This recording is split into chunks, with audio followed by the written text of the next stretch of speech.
Welcome to Pause for the Truth, where you can sit back, relax, and hear an honest dialogue about health, wealth, legal, and social issues. The hosts are Dr. Rogers Kane, family practice physician, and Jocelyn Turner, health education consultant, with co hosts from the Northeast Florida Medical Society and its foundation. Stay tuned for the truth about matters affecting you and your family. We're here to tell you what's really going on and why.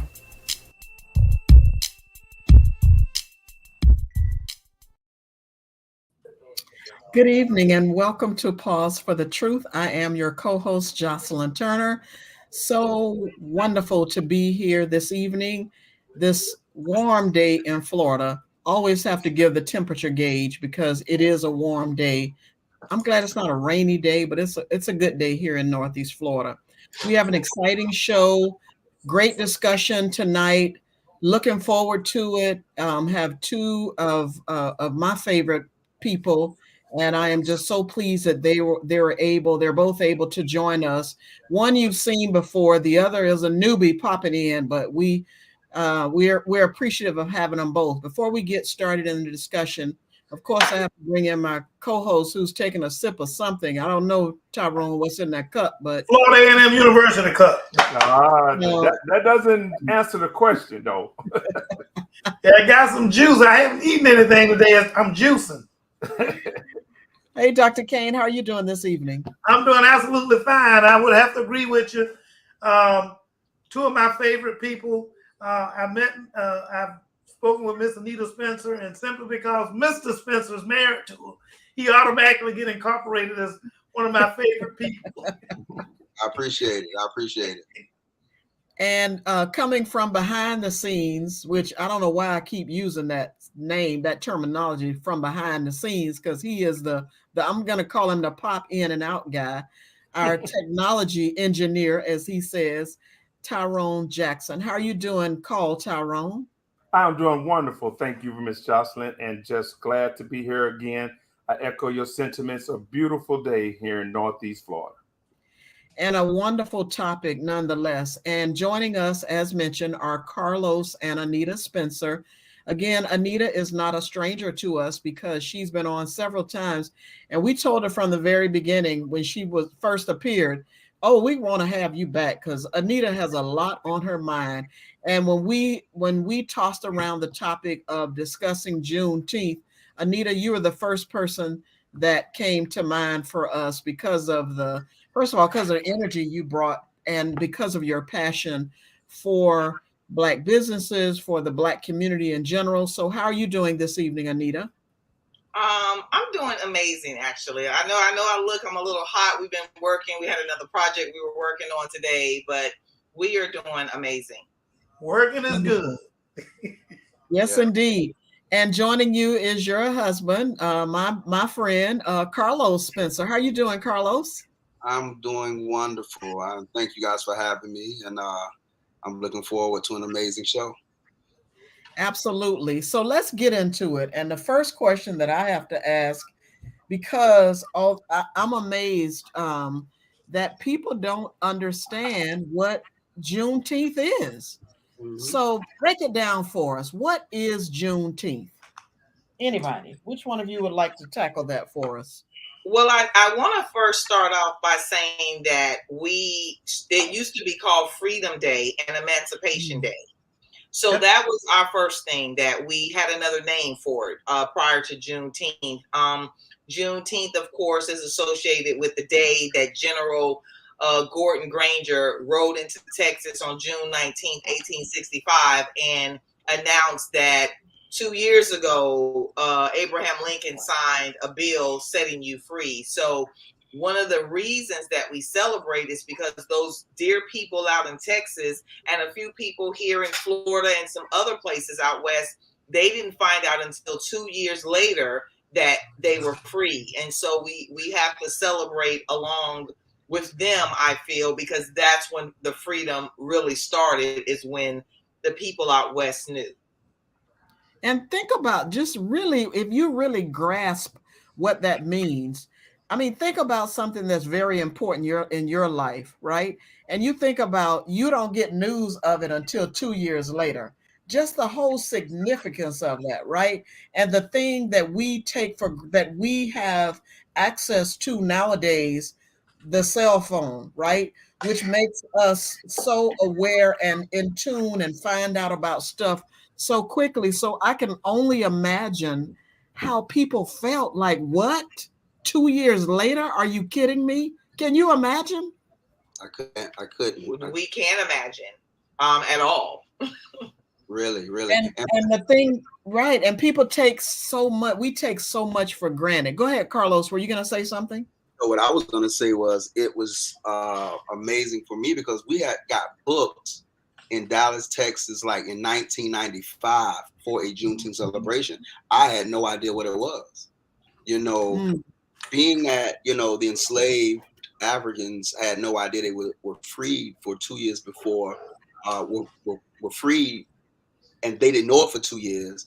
I'm just saying, wow, here I am, and it's in the 1990s, and here we are in 2023, and people didn't even realize that it was a thing, and here in the last 3 or 4 years, people are just now really understanding what Juneteenth is and making it a part of their lives. And I'm like, wow, I would have to agree with Carlos because I am one of those people, even later than you, Carlos. You said 19 something. It was 2000 and something. But, probably within the last 3 to 4 years, and I'm considered one of those militant guys, as Ms. Turner says sometimes, that I really didn't appreciate the significance of Juneteenth. And out west, where I'm from in California, we've always celebrated it. For as long as I can remember, it's always been a day that my mom kept us from school, that they had, small, events throughout town. But now to see that they've taken a step to make it a holiday, I think that's the first thing of acknowledging the legacy of slavery in this country. So I think by them doing that, that's what that has done. Now, do I feel that everybody should be off for Juneteenth? No, I don't. I think that if you are African American, you absolutely should be. If you are not, you need to go to work. But that's just. I think I can agree with that. I think the workers should be off and the slave owners should be working. Absolutely, Dr. Kane. I agree with you. Wow.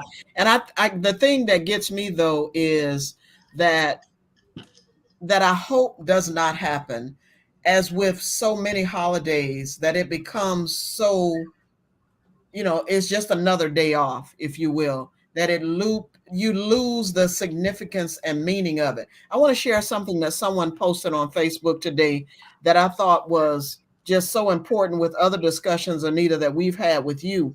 History is not there for you to like or dislike. It is there for you to learn from it. And if it offends you, even better, because then you are less likely to repeat it. It's not yours to erase. It belongs to all of us. And Anita, I think you should send that to DeSantis. Yeah, someone actually said that when I sent it out to him. So what do you think we should do, Anita? And you've been very, very, I won't say creative. You've been very enlightening to me. I won't say to everybody else. I'll say to me about the importance of our history and telling our history ourselves. What would you say to people to learn more about Juneteenth and even go beyond that, how they should celebrate it rather than make it just another day off, right? Just really understand and appreciate what Juneteenth is and what it means for African Americans. I think the first thing that we should all do is to find us some red, black, and green flags and take them to the grave sites of our ancestors and lay those flags on those grave sites. I think that we need to get pictures of our ancestors. We need to pull them out. We need to put them in frames. We need to celebrate the people who came before us. I'm a part of the Melanin Market that we have a Juneteenth celebration every year. We've been doing it for many years now. For the last 7 years, we've been doing Juneteenth.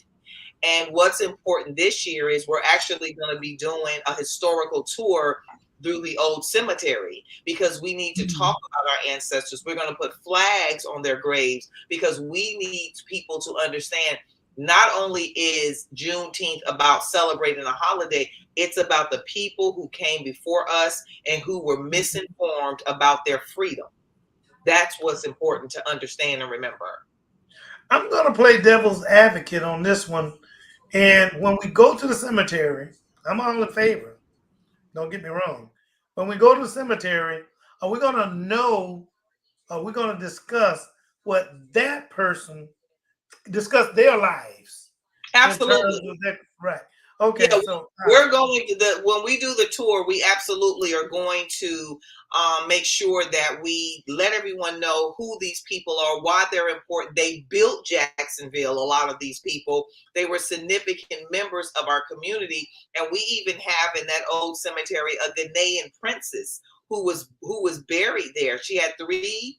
When she passed away, she had 3 services, and she wanted to be laid rest here in Jacksonville, and she actually preached at a church over on the east side. And so those things are very significant. We need to make sure people understand that, understand the Mungin house, understand Zora Neale Hurston's house on the east side, understand A. Philip Randolph's home is on the east side.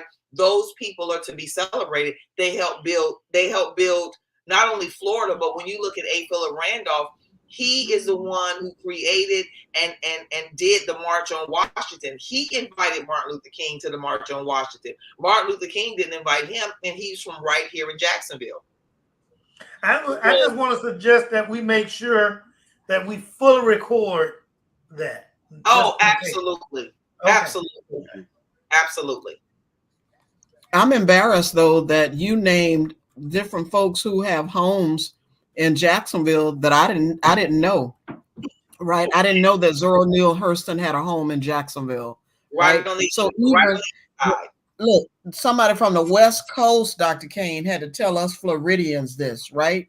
It's just, and that's what I said. That's what I like about Anita, because she enlightens me every time I come on. If you're just tuning in, we're talking about the historical legacy of Juneteenth here in Florida anyway, and I'm assuming in the nation.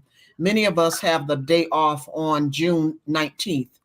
And it is the day that, as Anita talked about, that the slaves in Texas found out 2 years later, found out about the Emancipation Proclamation that was signed 2 years earlier, in knowing that slaves were free. And so we talked tonight about the legacy of it, because a lot of people, first of all, don't understand the meaning of it. For some people, they're just like, yay, it's another day off. But it is a celebration, and it is something that we should give honor to our ancestors, as Anita said. Tyrone, I'm surprised nothing has hit you. This is usually the time that you will chime in. Did you grow up learning about or talking about or hearing about Juneteenth? No, I did not. And I grew up in the Midwest in an all Black community, not predominant, but all Black community. And I did not hear anything about it. Yet there were many other things that we kept abreast of. We were taught actively about American history, the individuals who had come before us, and we were taught to honor their legacy by our efforts. So most definitely, I am all on board with Juneteenth. Yeah, but again, it's interesting that parts of our history are conveniently not discussed for whatever reason. Oh, we know the reason. Have chosen to. I'm being politically correct, Dr. I don't Kane. need you to be. Well, but see, that's the part that I disagree with it. Because you say conveniently, and I listening to Miss Spencer, and she's saying the same thing. Well, who are the ones who conveniently didn't discuss it? We are the ones. Right. And everything that she says, she's saying that for us to do this, for us to talk to each other, talk to our kids, talk to one another about this, the legacy of the individuals that we know. So and maybe correct me if I'm wrong, but I never heard her once say to wait on someone else to tell us about our own history. Right. Well, the thing is, you can't talk about what you don't know anything about. Even now, with things being banned, how would generations know about something if no one teaches them, right? If we didn't have someone like Anita coming from the West Coast sharing things with people here in the South, right? We know the history of the South in America, Some people do. right? And Mhm. so, I mean, so that's the thing, that you can't teach what you don't know. Carlos, you look like you were agreeing with me when I said that, right? I agree 100% because a lot of these things I didn't know until I met Anita.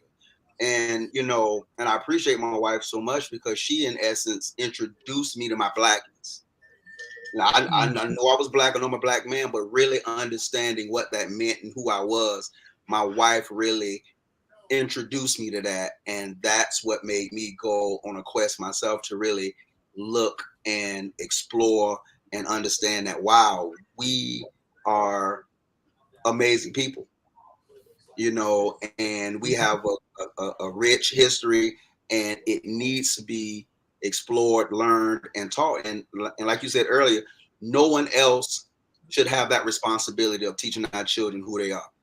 This is our responsibility, and we have to do it. Even in our own legacy, I used to say, and didn't even think about it, I said, not having any children, for example, who will tell my story, right? And so I also have always felt that it is important to chronicle your life, so that now, obviously, as a health educator, I talked about it a lot from what your diseases are in your family. But even more so than that, I've often wondered what sparked my interest in community service, for example. What sparked my interest? Like, do I have any ancestors that had an interest in being advocates, whatever the case may be?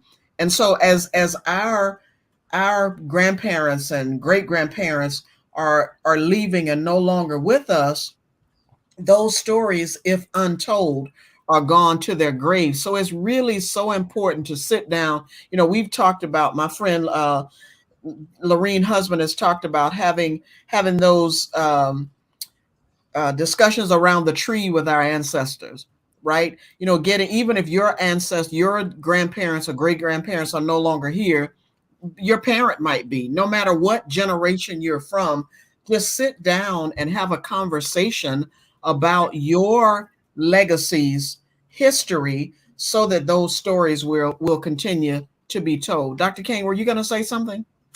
No, not really. Other than even when we talk about Miss Hurst, a lot of people associate her with Orlando because that's where this Mm-hmm. celebration occurs. Mm-hmm. But when in fact, Miss Spencer made sure we understood that a good part of her work was done here in Jacksonville. And not only was her work done in Jacksonville, but she and a few other gentlemen went to New York and started the Harlem Renaissance. We already had a Renaissance here. Right. They didn't have it. So she went and they did a Renaissance. And I also say this to people, and I give people this tip all the time. Find someone in your family that's passionate about history and make that person the historian of the family. So that way they're the ones gathering the information and the pictures and the history, so that they, how we used to have, grandma used to have her Bible. We need that again. We need somebody who's going to keep that Bible, keep the births, the dates, the deaths, keep a record. And again, our stories are important.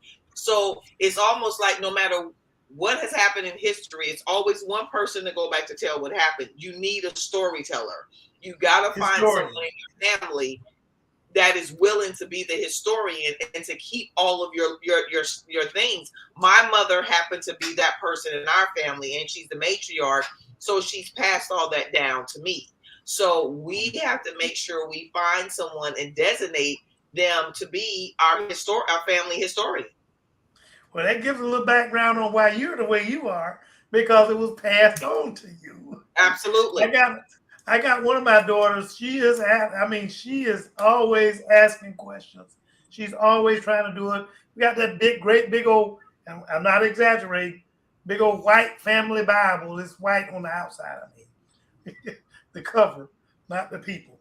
but it's a big white family Bible that We have one too. that keeps track of that. Yeah, and Yeah. and that kind of stuff was written in there. What has not happened is the more recent generation went in and updated that Bible. Right.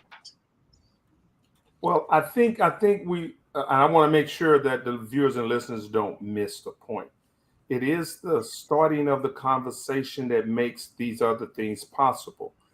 I thought it was very articulate and said when Carlos Spencer, he said that he, through his wife's passion, gained information that then made him seek out additional information. Mm-hmm. Mm-hmm. Right. So she sparked the interest, and if we, as others, we spark the interest, then others will seek out that information, and they will do the research, and they'll build the bridge by which generation after generation can pass. And I think that is a healthy point to take note on. And if our listeners are tuning in now, we're talking about the historical legacy of Juneteenth. If you are planning any events and you'd like for us to share on our website, send us an email, info@pauseforthetruth.com, because if you have not had any or did not have any plans for Juneteenth, we want to make sure you take advantage of what Anita talked about, and we're going to have her explain more about what the Melanin Market is doing and other activities that she or Carlos may know about here in Jacksonville or Northeast Florida. So again, if you're just tuning in, we're talking about the historical legacy of Juneteenth. Send us a message. Tell us, what do you know about Juneteenth? Did you just recently learn about Juneteenth when it became a holiday for where you work? Did you only knew about it, or did you know about it prior to it becoming a holiday because maybe you're from the West Coast, or maybe you have someone in your family who taught you the history of Juneteenth? Carlos, Mm-hmm. I know you didn't ask me to do this, but I love bragging about you. All of us have a history, and you're a history maker, right?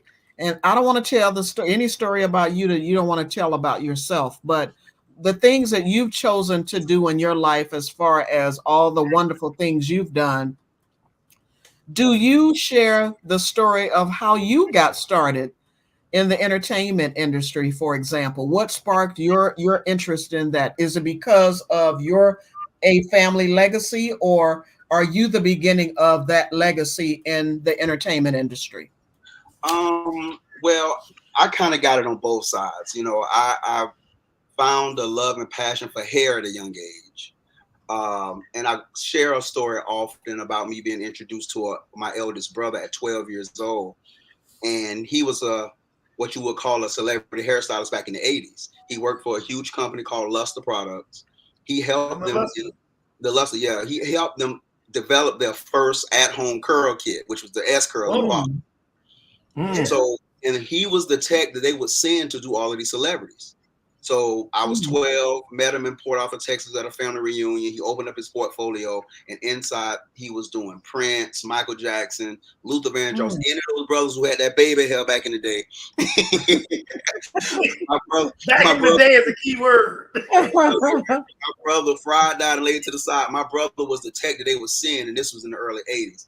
And he peeled off $100 bill, and he had a pocket full of money. He said, "Hey, take this money and do something with it." I got back to Jacksonville, Florida a week later, bought me a pair of hair clippers, and that just totally changed my life.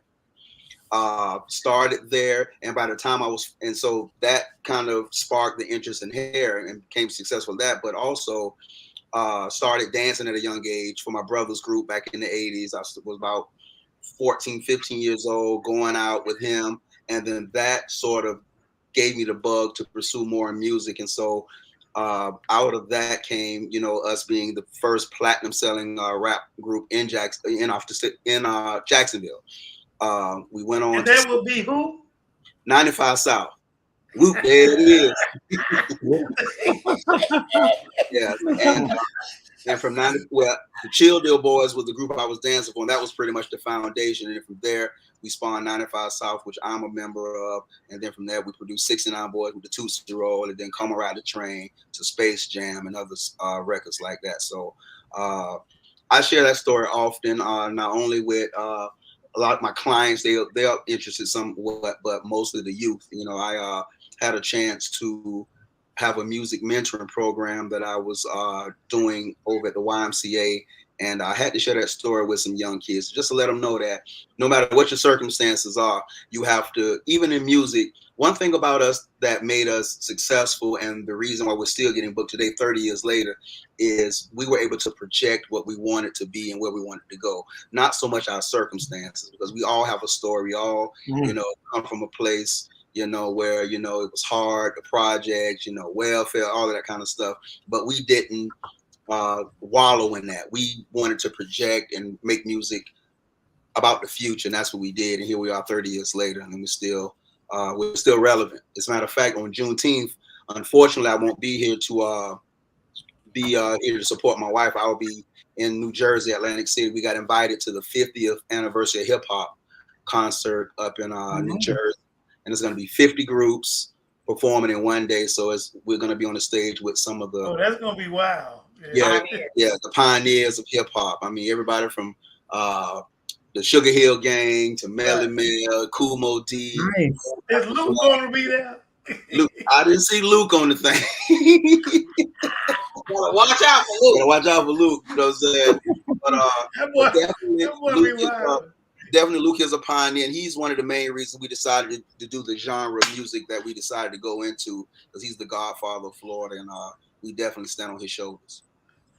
I'm going to do one of the rare things I do, and my kids, some of them don't even know it, but I still go ahead. I'm going to say it. Mm-hmm. And this is not one of these, okay? Mm-hmm. But in terms of my family, first doctor, first pharmacist, first doctor, first in the first graduating class of Morehouse, out of Atlanta Medical School. Wow. Kind of first in some of the things that I did here in Jacksonville. First Black chief medical officer over at Methodist. You know, I can talk about some of the first, but it ain't about me. But I should let my children. You guys have, you know, because I try to be modest and try not to do none of that stuff. But I do need to let my children know where I came, who I am, because my mama made me. Right. And so they can appreciate what my mama did, okay, and what she made. And so I really should at least let them know that. But I just, you know, one of the things she made me was making sure I was modest in terms of things that I said about me. You know, I'm not an opera singer, so I don't go me. Mm-hmm. But I do understand that I do need to let my children know the path that I've taken, and it was all because of the benefit for me of what my ancestors did for me, what my mom, my grandmother, so on and so on. Go ahead. I was going to say, I think what's important for people, and Black people in particular, especially African Americans, is we definitely need to pat ourselves on the back. I think for so long, we have not done that because, again, sometimes we see things through the eyes of the dominant society. And again, anytime we've shined or did something, they've always come in and tried to change the direction of what we're doing. And so I think it's very important now, because we no longer need to make white people comfortable. That's not our place anymore. So for me, I'm like, yes, give you your kudos. At the Melanin Market, we just gave Dr. McIntosh his flowers because you were the first Black pediatrician on the East Side.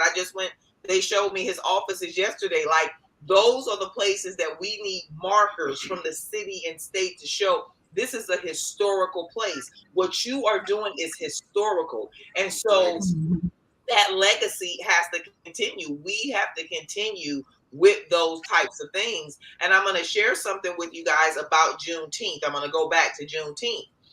Juneteenth is the reason why we have immigration laws right now. Because when those people were let go back in 1865, the first thing that these people said in the 13 colonies is that they can't come back here because they're not U.S. citizens because they're out there. Mm-hmm. Those people had to fight for over 15 years before they let them come back to the 13 colonies. The immigration laws that they have was set up originally because they didn't want Black people that was out west and who got their freedom to come back to the 13 colonies. They had nowhere to go. They had nowhere to go. So they were out there for years. And so it's important to understand how most of the things that we do, a lot of the laws that are in place have been put in place to put us on pause. You see, so we got to understand now that we got to change all that. Dr. Kane and everybody else in this city who needs to shine, they need to shine. I have to say, Dr. McIntosh is a mentor of mine. I got here in '85, and McIntosh mentored me in terms of being, the president of the Black physicians for 20-some years. Me being that president for 20-some years. I admire what he's done, and because I did research the things that he did, that's how he became a mentor. The other thing, I'm just going to say this real quick, since you were talking about not being officially condoned as a member or a citizen of those 13 colonies. I look at the Florida Seminoles, Indians, and the things that they were given that were taken from their land. It really, and I learned this more, when I'm going to say recently, in the last few years. It really disappointed me because I wanted to really, I was in favor of those, of the indigenous, what they call indigenous people. I was really in favor of them in terms of what they accomplished, what they're trying to get, what is owed to them. Not realizing that we were those indigenous people and that we were also denied by those same Florida Seminoles who got this cash money from our society, the powers to be, that got the same monies, and the way they had to get it was to deny that Black folks were part of their tribe. Yep. And call them Red Indians.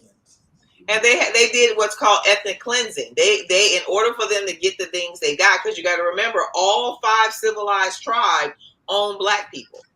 The right. Seminoles just happened to be a group that was mixed. Chief Osceola was married to a Black woman. Her name was Morning Dew. They had a mixed tribe of people. So their sons and some of the other people are the ones who fought in the Seminole Wars to keep, the freedom and to keep the certain things that they wanted. But when people say, oh, I got Indian in my family, 9 times out of 10, it's because they owned you just like a white person did. And one of the things that people don't understand about Juneteenth either is that the Indians out west, they wanted reparations. They wrote to Congress and everything. We're not letting these Black people go. We didn't bought these Black people. We need some money for it. You guys can't just. So they wrote letters to Congress. They're the ones who was holding on to them Black people those extra 2 years because they didn't want to let their people go. So that's important to understand that the Indians played a major role in holding us in a place for a couple of years and not letting us go. Because that was their wealth walking off their land. Right. Because it's funny, like hilarious, but it's funny how we sit back and we really, come in gung-ho for the Indians, because of what we felt white folks did to them. What we don't realize is what they did to us. Did to us. Absolutely. And then by default, the white folks also did to us. Yep. Right. And because we got to understand, the Indians knew the land. White people came over here, they didn't know the land, so they knew the land. They knew how to trap, they knew how to find us, scout. They knew all of that. So it was that they played a very important role. And what they never wanted the Indians and the black people to do was come together. So they had to come up with treaties to say, listen, we'll give you $10 for every black person you bring back to us, or whatever they wanted to give them. And so that's how they were able to gain the wealth too, because you could have 50 acres of land, but if you didn't have anybody working it, the land was useless. So that was very important that we understand about what has happened with the Indians and what they did out west. And we taught those Indians a lot of the things that we taught them. You know, again, we were the first people on earth. We migrated here. I mean, you can correct me if I'm mistaken. We migrated here. There were no Indians here when we got here. We migrated everywhere. Everywhere. I agree with that. Everywhere. I don't care if we're in the North Pole or South. We were there. Yeah. So again, that's the whole thing behind that CRT is because they don't want you to know. Yep. Right. The value of your mother, your father. Us for years. They've been miseducating us for years, and they want to continue.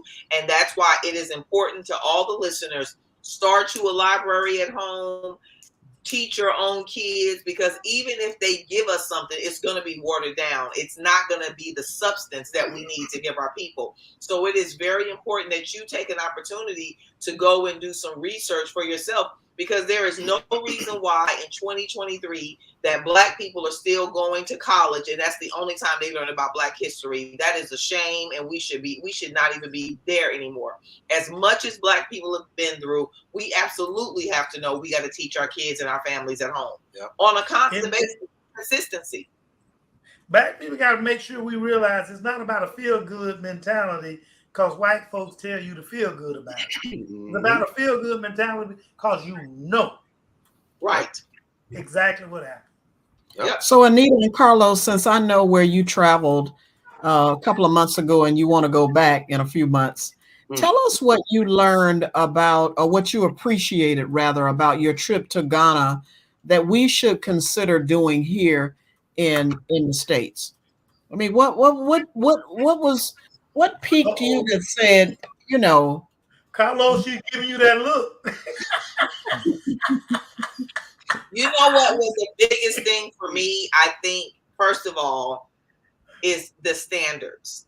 Their standards are so just amazing. Our standards need to be raised. I think one of the things that we have forgotten about in America is standards and shame. We need to bring shame back. You need to be ashamed when you do something that's not good or not, for your family. You should be ashamed that you will bring dishonor to your family and your mother and your father. I think that we need to hold our elders at high regard. They hold their elders at very, very high regard. It doesn't matter if you're educated or uneducated. If you're an elder, you're an elder. And so I think for me, that I have a book that I'm going to be coming out with about my trip to Africa. But for me, that is one of the main things. That's like the standards. For me, Miss Turner and Tyrone, just FYI, Dr. Ken Jones, Ghanaian. Okay, Guyanese, whatever it's called. I don't know. He's from Guyana. He's from Guyana. From Guyana. Yeah. He's from Guyana or Ghana? I think he's from Guyana, not Ghana. I'll check and see. Yeah. Carlos, what about you? What stood out for you? What stood out to me the most was just the sense of belonging that I felt when I was there. It felt familiar to me. It felt so familiar. I felt at home. Not one time did I feel out of place. And we all know that we've been socialized by people who have made us afraid of, number one, who we are, and two, where we come from. And I just wanted to remain open. And I'm glad I did, because we were treated royally. I mean, I just couldn't get over. And just the freedom, the real freedom that I saw. Yeah. You know, food growing everywhere. I mean, at our hotel, there were so many fruit trees, and I wanted to stop on the side of the road and just pick mangoes and bananas. It was just food everywhere. It was almost paradise. It was paradise because everybody looked like us. Not only that, it was free food. Right. So now, you know, it's so, you know, and here we have a whole significant problem of having vegetables and stuff that we really need. Mm-hmm. And it's by design. We all know it's by design. It ain't just because people built up apartments and houses and so on and so on. This is all by design to get rid of the free food market. And we have to, that's probably a subject matter we can come back to, Ms. Turner, but we all have to go back and start looking at how to recreate our free food market here in the States with plants of all different variety all over the place, where you can walk and just grab a piece of fruit, walk down the road and eat it. Yep. Well, one thing that Carlos shared with me, I'm sorry. One thing that Carlos shared with me was about guns. And the only people that had guns were law enforcement, right? Isn't that what you said, Carlos? Zero gun violence. No gun violence. Zero gun violence over there. And what they asked us is, are we at war with ourselves? Like, why is there so many guns over there? Are you at war with yourself?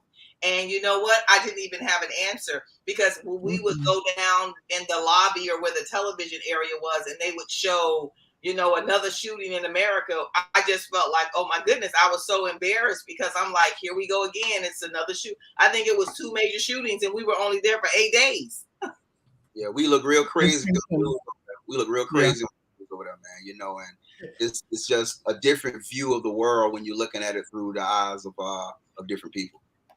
They want to pat you down, right? Right. And I think one of the things too that was brought to our attention is that we rely on our government for so much. We don't make any of our essentials. We don't make any underwear, socks. We don't have any gas, water. We don't do anything. And so the guy said to me, so if white America wanted to pull the rug from under you, what would you guys do? Because we count on for everything. And so even though some of us may not be on welfare, we are still so codependent upon our government and the corporations to take care of us. We really are in trouble if you look at it that way. Take COVID. You can look at COVID. I don't agree with that at all. I don't agree with that assessment in any way, shape, fashion. As a race of people, we are integrated in every aspect of Western civilization. The moment you take from us, we recreate. Now, and I listen to you guys, and I know others who've gone to Africa. I've been to a couple of places. I did not, of course, have the same experience. I felt out of place. I felt disconnected, and I felt as if their standards were at challenge with what my expectations were. And so I found it very interesting that, you know, you guys had that different in opinion. I do agree that what you said about the treatment of elders, it's very impressive, but yet the way elders have lived is the reason why it's impressive. So as we're talking here, and we're talking about Juneteenth, and we're talking about the responsibility that we have as adults to communicate this information to others, whether it be our legacy, our heritage, or just information about Black. And we failed at that. Well, in Ghana and Kenya and other places like that, they don't make that same failure. They're bent and they're involved in teaching, training, and educating the youth about the history and the legacy. And so that is always to me very beautiful and very admirable. But there were so many other challenges there for me. But Tyrone, I would question you as to, is that part of an assimilation mentality, or is that part of? That's what came to my mind. Yeah, The assimilation expectations, mentality. right? To come with an expectation of from an African American point of view, versus coming with an open mind. I want to get back to Juneteenth for a second, and that's another conversation. That's a story for another day. I'll go there. When I looked up Juneteenth, I was looking up the color red, and it said red is one of the colors that's to celebrate or signifies Juneteenth. But the reason that red symbolizes the blood shed by enslaved ancestors due to the transatlantic slave trade. I want to make sure that we put these things out there, because I don't want today to just be about our opinions about things. I want people to really learn stuff. Again, every time Anita comes on, she drops these nuggets for us, right? But we have to understand, do your homework. People are so used to going on social media, learning about what's happening with celebrities, right? No, nothing against celebrities, but I would just challenge people, for every celebrity you look up, also look up your family's history, first of all, and then just his history of Juneteenth. Anita, let's talk a little bit about what's happening here in Northeast Florida again, with Juneteenth and the melanin market, and what other good things that you have your hands into. Well, I know this weekend they're having the Black Rodeo. They're actually Juneteenth Rodeo. So they have two shows on Saturday, one at 1 and 1 at 7. So that's going to be amazing. And then the following weekend, June 17th, on Florida Avenue, also known as A. Philip Randolph, we do our annual Juneteenth celebration. So we're going to probably have between 100 and 200 Black vendors out there. It's going to be all Black businesses. So we want everyone to come out and support. It's one of the biggest, largest Juneteenth celebrations in Northeast Florida. So we would love everybody to come out. We want everybody to enjoy, but we want to make sure everybody understands it's a platform. It's a platform for Black businesses. Excuse me, I'm sorry. It's a Black neighborhood. Okay. I'm sorry for the noise in the back. But it's actually going to be an amazing event. You can look for it on, we have ads running on television. Go to our website, Jack's Melanin Market, because what we want to do is showcase Black businesses. We give out grants to 5 different Black businesses who come to the market, because we do workshops and things like that.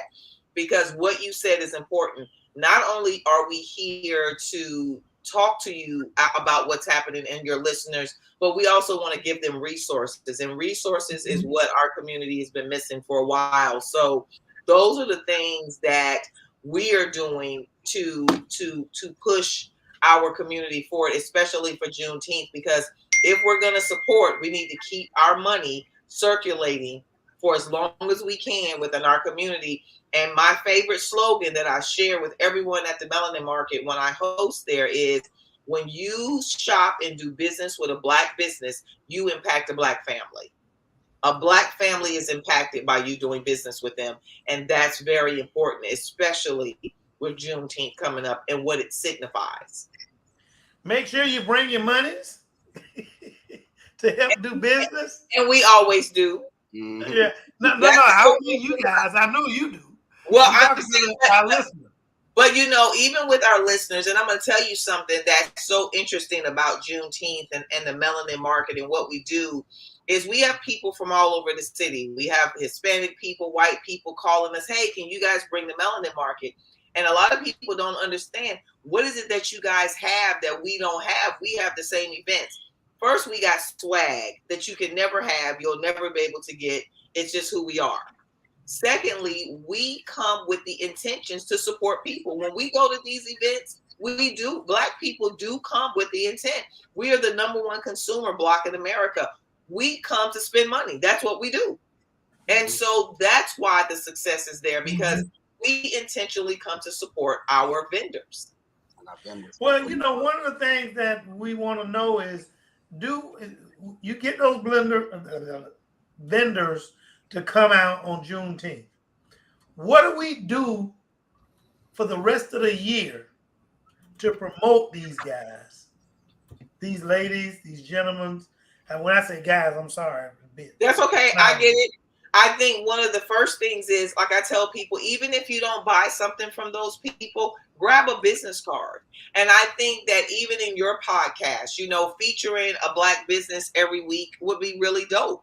Because, hey, if you guys come on, hey, sponsor, whatever it costs, come in and feature those businesses, because people need to know that those businesses exist. And every platform that we can get those people on, it's going to be helpful. And again, impact a Black family. I just think that you guys are doing such a great job. I want to make sure people know it's Saturday, June 17th from 3 to 9 p.m. See, I would have showed up at 9 o'clock in the morning. Well, yeah, don't show up at 9. You'll be setting up. You'll be helping us set up, Dr. Kane. We don't want you out there helping us set up. I don't do that kind of work. So I need to make sure people know 3 to 9 p.m. on June 17th, we have the Black Melanin Market. It is at A. Philip Randolph Boulevard.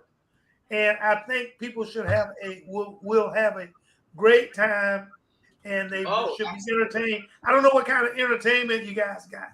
Maybe you can tell me.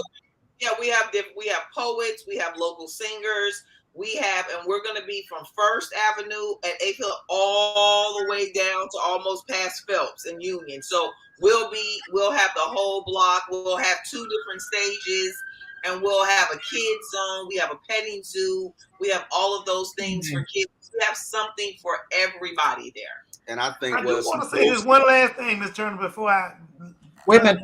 Carlos was going to say something. Dr. Kane, hold on. Sorry, go ahead. I was going to say what's also amazing is the way they open up the Melanin Market. They have this sister, Genesis Archer, who opens it up with the Negro National Anthem. It is amazing, and her voice.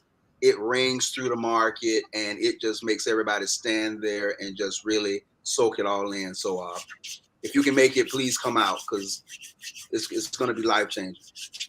And you look at the pictures, by the way, Dr. Kane. I'm looking at if you've ever gone to any of the Melanin Market events, all the pictures, these are not clip art images or stock images. Rather, these are actual photos, I believe, from the events. There are that many people at the events. It's amazing. The only thing I don't like about it, Carlos and Anita, I always spend too much money.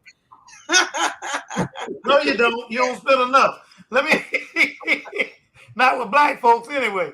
Let me say this. I want to make sure, I get it right. A. Philip Randolph, when we look at it, is an extension of that street right across in front of the whole sport complex in Jacksonville. Mm-hmm. I really want to make sure it remains. I want it to remain Black owned, Black operated. If people there in trouble and need to somehow either come up with funds or want to sell the properties, I think that we as Black folks, and I'm one of them, that I don't mind going in, buying it to keep it in Black hands. I'm not being a racist per se. You can't be a racist, brother. I can't be. But what you're saying pretty much, Dr. Kane, is as the stadium, the Jaguar Stadium expands and they start building up on that end, encroachment is going to start happening. It's going to start happening. And people are going to start being asked to give up their land. Right. Where that's currently owned by a lot of African Americans. And the taxes are going to go up, obviously, as the prices of the land gets to be more and more. And so the point that you're making, seek out individuals who, rather than selling it to others, none of the historical figures, seek out individuals who look like you to first buy the land before you turn it over to someone else. And by the way, we need to have in the future Dr. Cohen on from List Jacksonville to talk about heirs property, because so many people are receive property from their ancestors, their grandmothers, mothers, whatever, fathers, and they don't keep the property. They let it go, and they have their heirs of property, and for whatever reason they're not keeping they're in jeopardy of losing those properties. So we've got to invite Dr. Cohen on soon to talk about that. We're actually at the end of the show. Love the discussion, talking about Juneteenth, talking about, we may have rattled some feathers here today, but I love it. The fact that we're just simply telling our story and dropping those nuggets for folks to really consider how to appreciate and celebrate Juneteenth. Tyrone did ask a question, or someone asked a question, Anita. When you leave Juneteenth, and I know you've done a lot of work on finding those Black business owners, and people probably ask you, can I have a list of those business owners? I would tell them, like I know you probably would, you can visit each vendor and get their card, but no, they do not give out a list of the businesses because I'll tell you what typically happens. I'll say it, Anita.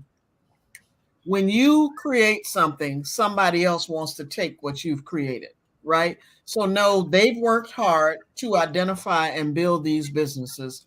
Take it upon yourself to attend the event on June 17th, and you do your homework and go around and visit each vendor and get their information moving forward. Anita and Carlos, thank you so much for joining us this evening. Carlos, I know this is your first time. Mm-hmm. Anita, thank you for coming back. But we like to always give our guests an opportunity to share their final thoughts regarding tonight, or anything that we didn't talk about that you'd like to mention, like your next performance in Jacksonville. Okay, Carlos, I said it. No, stop. Get it. Okay. Okay. I'm not sure when our next performance is going to be in Jacksonville, but I would like to say I think this was an amazing show.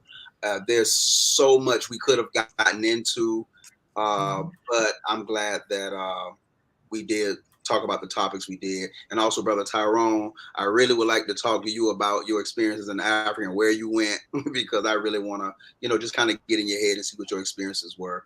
But also, Dr. Kane, it's been a pleasure sharing this platform with you. And Ms. Turner, I'll see you soon. Yes, indeed.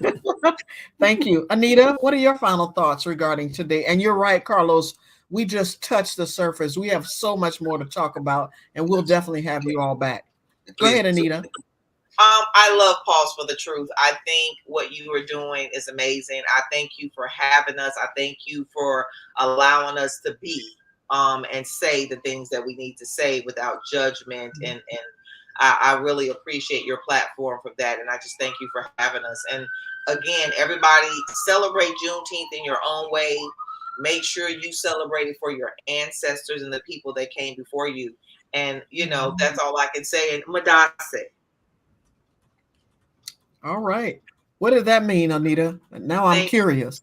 Thank you. Madase is thank you. Everywhere we went, everyone was telling us Akwaba. Akwaba means welcome. And then our response is Madase or Wadasi, because it's both of us. Oh, okay. Awesome. That's awesome. Thank you. Singular is Madasi, but plural is Wadasi. Wadasi. Yes. Oh, me versus we. Got it. See how I did that? Oh, okay. I was fine. Dr. Kane, what are your final thoughts for tonight's Let's go show? with Tyrone first. Tyrone? Well, I want to first, of course, thank both Carlos and Anita for joining us. It's always a great opportunity when we get to learn and expand our own understanding of things that we far too often take for granted. So for that, I say thank you. I think I continue to hear, as we cover such a wide variety of topics, the thing that continues to ring in my ear is our own individual responsibility. And for us to take heed to our responsibilities and stop waiting on someone else to do for us what we should do for ourselves. And I think Carlos and Anita did an awesome job of explaining that and giving us insight. So I want our viewers to truly grab on to that piece. When you hear this podcast, you are now a part of the responsible class to learn more about your history first, to learn more about your family's history, the history about the place where you are, and then to bring that information to the light of others. And that's pretty much all I would like to say. Thank you, Tyrone. Dr. Kane? All right, let me pile on to what Tyrone said. I agree with him. But what I would like to expand is, I think Carlos and Anita Spencer's family, I think that you guys owe it to the community to put together a list of these vendors that you guys are having and publicize it in some kind of a fashion. We do whatever we need to do. I don't mind helping with whatever it is. That these are the Black businesses that are available in Duval County.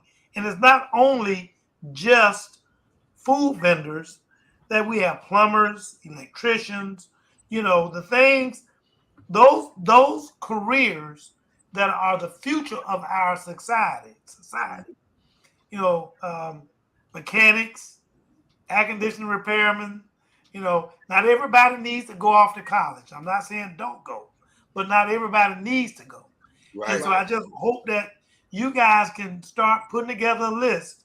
Whatever help you need from us to help get it out there, we're willing to do. But put together a list of those vendors and what they can do for you and your family. Right. Thank you, Dr. Kane. I'd like to leave this final thought. The historical legacy of Juneteenth shows the value of never giving up hope in uncertain times. And to also add that the National Museum of African American History and Culture is a community space where this spirit of hope lives on, a place where historical events like Juneteenth are shared and new stories with equal urgency are told. Great discussion.